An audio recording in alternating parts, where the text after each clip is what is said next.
దేవాలయానికి వెళ్తాను, దానిని కూడా వాళ్ళు దేశ వ్యతిరేకమైనటువంటి పనిగా చెప్తున్నారు.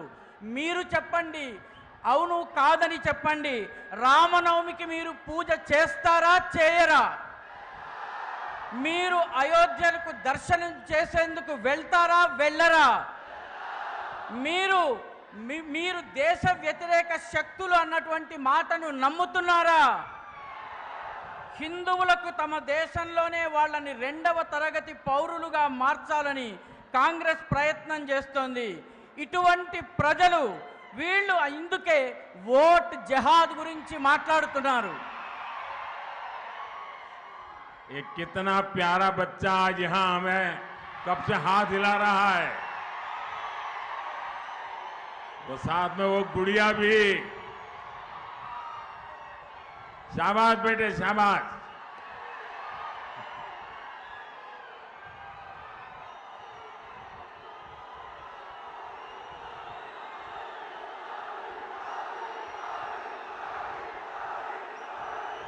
ये बच्चों का प्यार ये भी उनको परेशान करता है।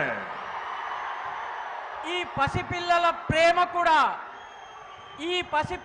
ప్రేమ కూడా వీళ్ళందరికీ చాలా ఇబ్బందిని కలిగిస్తోంది. నా పట్ల ప్రేమను చూసి వాళ్ళు చాలా ఇబ్బంది పడిపోతున్నారు. साथियों, कांग्रेस देश को धर्म और जाति के नाम पर बांटने में जुटी हुई है। कांग्रेस जानती है रिलीजन के आधार पर रिजर्वेशन संविधान विरोधी है। कांग्रेस ये भी जानती है कि बाबा साहब ने इसका विरोध किया था। कांग्रेस ये भी जानती है कि धर्म के नाम पर आरक्षण देश को तबाह कर देगा।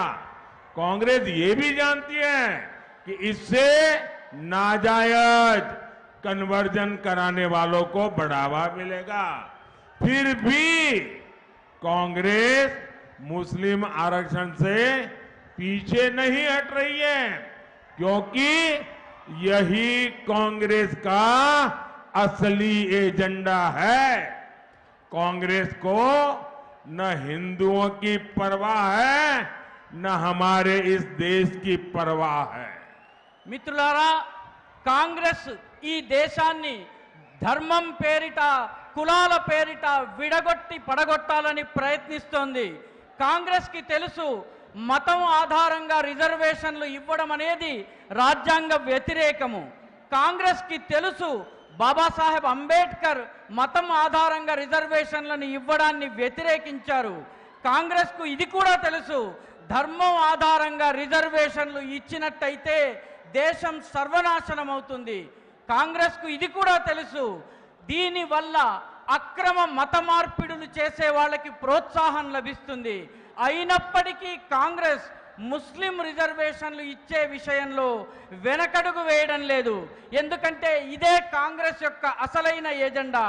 కాంగ్రెస్కి ఈ దేశంలోని హిందువుల పట్ల ప్రేమ లేదు, దేశం పట్ల కూడాను ఎటువంటి బాధ ప్రేమ లేదు. साथियों, कांग्रेस पार्टी मानसिकता से ही हिंदू विरोधी है। जब बीसी कम्युनिटी के आरक्षण की बात आई तो कांग्रेस ने उसका पूरा विरोध किया था, और अब कांग्रेस एससी, एसटी, बीसी के रिजर्वेशन को